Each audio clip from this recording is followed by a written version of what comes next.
दोस्तों एक बार फिर से स्वागत है आप सभी का आपके अपने यूट्यूब चैनल स्टडी वाला पे। इतिहास हम लोग पढ़ रहे थे और लास्ट क्लास में हम लोगों ने अचीवमेंट्स ऑफ जहांगीर देखा था, यानी कि जहांगीर की उपलब्धियाँ। और आज की क्लास में हम लोगों को स्टार्ट करना था शाहजहां, जिनका कि शासनकाल रहा था 1628 से लेकर के 1657 तक। तो देरी न करते हुए चलिए शुरू करते हैं और देखते हैं शाहजहां के बारे में कुछ महत्वपूर्ण बातों को।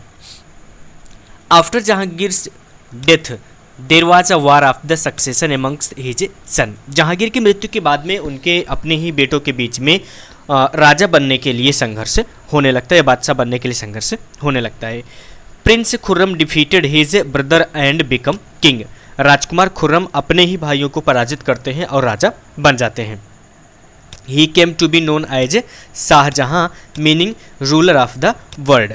वो अपना नाम यानी कि जब राजा बनते हैं तो राजा बनने के बाद में शाहजहां के नाम से जाने जाते हैं, जिसका कि मतलब होता है रूलर ऑफ द वर्ल्ड, यानी कि संसार के शासन करते हैं, संसार के ऊपर शासन करने वाले। और इनका पूरा नाम होता है शिहाब उद्दीन मोहम्मद शाहजहां।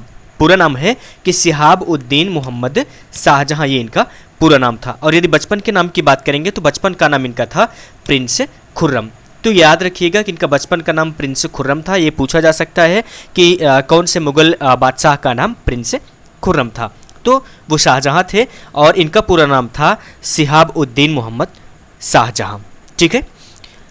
मिलिट्री कंपेन, यानी कि कंपेन का मतलब होता है मिलिट्री के बारे में, यानी कि इनका कंपेन या इनका जो कंपेन उन्होंने चलाया, शासन किया, उसमें जो मिलिट्री के प्रति इनका था। Many revolts occurred during the reign of the Shah Jahan. One of the important revolt was from the Bundela Rajput of the Bundelkhand which Shah Jahan crushed successfully. देखिए बहुत से विद्रोह हुए इनके, यानी कि जब शाहजहां थे, शाहजहां के शासन के समय में ढेर सारे विद्रोह हुए और उन सभी विद्रोहों में से बुंदेलखंड के जो बुंदेल राजपूत थे उनका विद्रोह सबसे महत्वपूर्ण माना जाता है, जिसे कि शाहजहां ने बहुत ही सफलतापूर्वक कुचल दिया था। Next there was a revolt in Deccan. इसके बाद में जो अगली लड़ाई होती है, वो अगला विद्रोह होता है, वो होता है डेक्कन में। Shahjahan invented the Deccan and annexed Ahmednagar in 1633। Shahjahan ने डेक्कन के ऊपर में चढ़ाई की और अहमदनगर को 1633 ईस्वी में अपने अधीन कर लिया।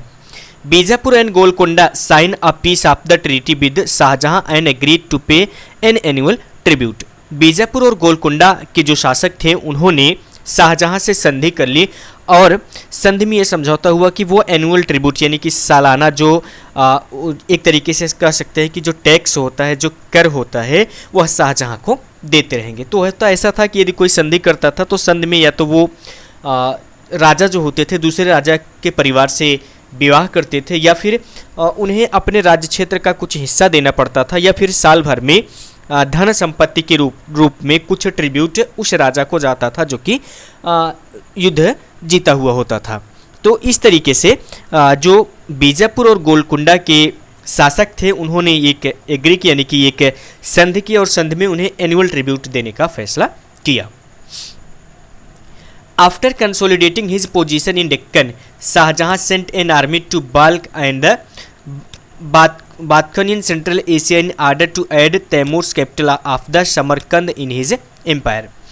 जो डेक्कन में अपनी पोजीशन थी, उस पोजीशन को बढ़िया करने के बाद में शाहजहां ने एक आर्मी को भेजा जो कि बदख्खन, जो कि मध्य एशिया का क्षेत्र है, जहाँ पे तैमूर का शासन था, तैमूर की राजधानी समरकंद को अपने हिस्से में, यानी कि अपने राज्य क्षेत्र में मिलाने के लिए शाहजहां ने सेना भेजा। This campaign however failed. उसका यह कैंपेन यानी कि यह आंदोलन तो फेल रहा, लेकिन he also fail to recover Kandahar from the ruler of the Persia. और वह पार्सिया के शासकों, पार्सिया के जो शासक थे उनसे कंधार को भी खो दिया, यानी कि कंधार को वापस पाने में भी वह असफल रहा। ठीक है। तो कैंपेन यानी कि जो ये संघर्ष चला रहा था, जो ये आंदोलन चला रहा था, उस आंदोलन में यह फेल होते हैं और जो पार्सिया के शासक थे उनसे ये कंधार को वापस नहीं ले पाते हैं।